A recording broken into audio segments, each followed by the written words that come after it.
తెలంగాణ భవన్లో బీఆర్ఎస్ అధినేత కేసీఆర్ అధ్యక్షతన అత్యంత కీలకమైన బీఆర్ఎస్ఎల్పీ పార్టీ రాష్ట్ర కార్యవర్గ సమావేశం ప్రారంభమైంది. సుదీర్ఘ విరామం తర్వాత కేసీఆర్ పార్టీ కార్యాలయానికి చేరుకోవడంతో గులాబీ శ్రేణుల్లో నూతన ఉత్సాహం నెలకొంది. ఈ సమావేశానికి వర్కింగ్ ప్రెసిడెంట్ కేటీఆర్, మాజీ మంత్రి హరీష్ రావుతో పాటు పార్టీ ఎమ్మెల్యేలు, ఎమ్మెల్సీలు, ఎంపీలు, కీలక నేతలు హాజరయ్యారు.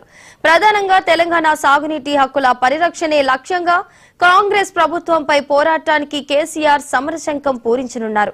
కృష్ణా, గోదావరి జలాల విషయంలో ప్రభుత్వ వైఖరిని ఎండగడుతూ రాబోయే రోజుల్లో చేపట్టబోయే ప్రజా ఉద్యమ కార్యాచరణపై ఈ సమావేశంలో నేతలకు కేసీఆర్ దిశానిర్దేశం చేయనున్నారు.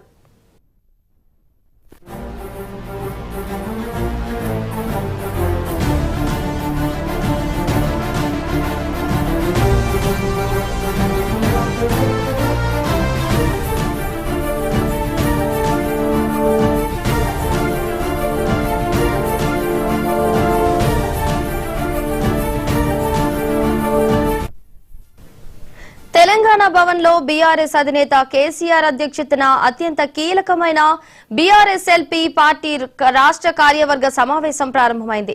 సుదీర్ఘ విరామం తర్వాత కేసీఆర్ పార్టీ కార్యాలయానికి చేరుకోవడంతో గులాబీ శ్రేణుల్లో నూతన ఉత్సాహం నెలకొంది.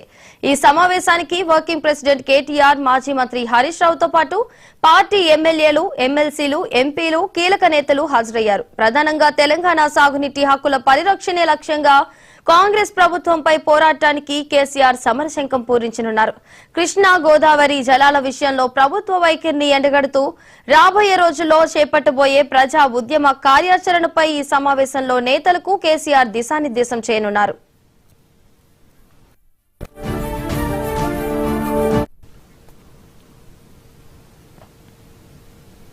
తెలంగాణ భవన్లో బీఆర్ఎస్ అధినేత కేసీఆర్ అధ్యక్షతన అత్యంత కీలకమైన బీఆర్ఎస్ఎల్పీ పార్టీ రాష్ట్ర కార్యవర్గ సమావేశం ప్రారంభమైంది.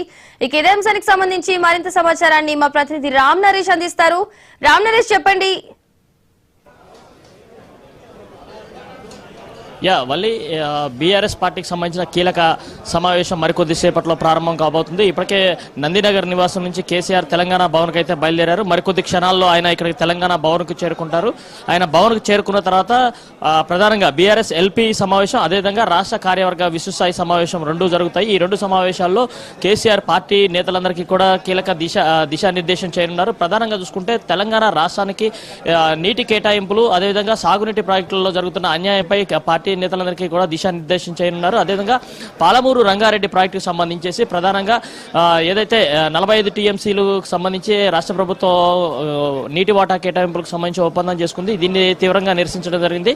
90 టీఎంసీలు రావాల్సిన నీటిని 45 టీఎంసీలకు ఏ విధంగా రాష్ట్ర ప్రభుత్వం ఒప్పుకుంటుందంటూ కూడా దీన్ని నిలదీసే అవకాశం అయితే ఉంది. దీనికి సంబంధించి ఒక కార్యాచరణ కూడా రూపొందించే అవకాశం ఉంది.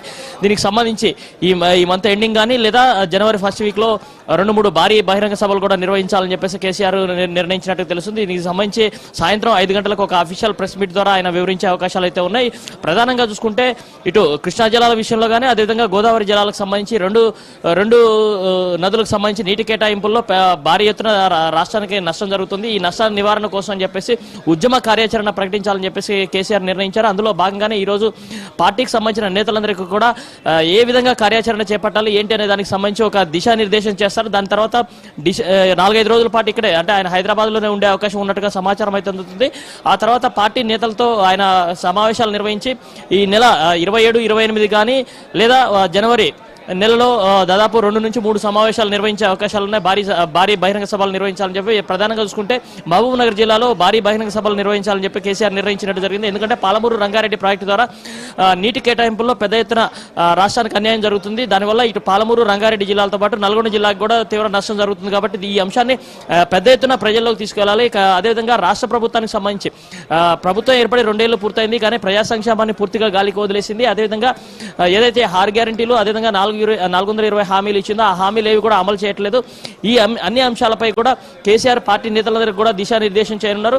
మరోవైపు పార్టీ ఎమ్మెల్యేలు కానీ అదేవిధంగా మాజీ ఎమ్మెల్యేలు కానీ అదేవిధంగా మాజీ మంత్రులు కానీ వీళ్ళంతా కూడా ప్రజాక్షేత్రంలోనే ఉండాలి, నిత్యం ప్రజలతో ఉండి కార్యాచరణ రూపొందించాలని చెప్పేసి ప్రజలతో మమేకమైతే ప్రజల కోసం పోరాటం చేసే విధంగా పార్టీ నేతలంతా కూడా పనిచేయాలని చెప్పి కేసీఆర్ వారందరికీ కూడా దిశానిర్దేశం చేసే అవకాశాలు ఉన్నాయి. మరోవైపు పార్టీ సంస్థాగత నిర్మాణానికి సంబంధించిన అంశాలపై కూడా కేసీఆర్ నేతలకు దిశానిర్దేశం చేయనున్నారు. అదేవిధంగా ఇటీవల పార్టీ మారిన ఎమ్మెల్యేలకు సంబంధించి స్పీకర్ అంటే వాళ్ళు పార్టీ మారలేదు, టెక్నికల్ గా బీఆర్ఎస్ లోనే ఉన్నారని చెప్పేసి చెప్తూ స్పీకర్ నిర్ణయం తీసుకోవడం జరిగింది. ఈ అంశంపై కూడా ఏ విధంగా పోరాడాలి అంటే ఇటు హైకోర్టును ఆశ్రయించే అవకాశం ఉంది. దానికి సంబంధించి పార్టీ నేతలకు దిశానిర్దేశం చేయనున్నారు. ఈ అంశాన్ని ప్రజల్లోకి పెద్ద ఎత్తున అంటే వాళ్ళు పార్టీ మారినట్టుగా అన్ని ఆధారాలు ఉన్నప్పుడు కూడా స్పీకర్ ఈ నిర్ణయం వాళ్ళు పార్టీ మారలేదంటూ నిర్ణయం తీసుకున్నారు కాబట్టి ఈ నిర్ణయంపై ప్రజల్లోకి పెద్ద ఎత్తున తీసుకువెళ్ళాలి. ఈ అంశాన్ని ప్రభుత్వం కావాలని చెప్పేసి స్పీకర్తో బలవంతంగా ఈ నిర్ణయం తీసుకుంది కాబట్టి ఈ నిర్ణయంపై ప్రజల్లోకి తీసుకువెళ్ళాలి. ఈ కాంగ్రెస్ పార్టీ వైఫల్యాలను ఎండగట్టాలంటూ కూడా నిర్ణయించుకున్నట్టు తెలుస్తుంది. అదేవిధంగా ప్రధానంగా చూసుకుంటే పార్టీ సంస్థాగత నిర్మాణానికి సంబంధించి అంటే ఇప్పుడు పంచాయతీ ఎన్నికల్లో దాదాపు 30 నుంచి 40% వరకు బీఆర్ఎస్ పార్టీ పంచాయతీలను గెలుచుకోవడం జరిగింది. ఈ అంశానికి సంబంధించి అంటే మద్దతు పార్టీ ఏదైతే బలపరిచిన అభ్యర్థులు ఉన్నారో వాళ్ళు పెద్ద ఎత్తున గెలవడం జరిగింది. ఆ నేపథ్యంలోనే రాబోయే ఎంపీటీసీ జెడ్పీటీసీ కానీ అదేవిధంగా మున్సిపల్ ఎన్నికల్లో కూడా పార్టీ పెద్ద ఎత్తున ఎక్కువ స్థానాలు గెలుచుకోవాలని చెప్పేసి నిర్ణయించారు. దీనిలో భాగంగా పార్టీ నేతలందరూ కూడా దిశానిర్దేశం చేయనున్నారు. మరోవైపు పార్టీకి సంబంధించి సంస్థాగత నిర్మాణంతో పాటు సాగునీటి ప్రాజెక్టులకు సంబంధించిన అన్ని అంశాలపై కూడా కేసీఆర్ నేతలందరికీ కూడా దిశానిర్దేశం చేస్తారు. ఆ తర్వాత 5 గంటల సమయంలో మీడియాతో మాట్లాడే అవకాశం అయితే ఉన్నట్టుగా తెలుస్తుంది. Valli right, thank you Ram Naresh.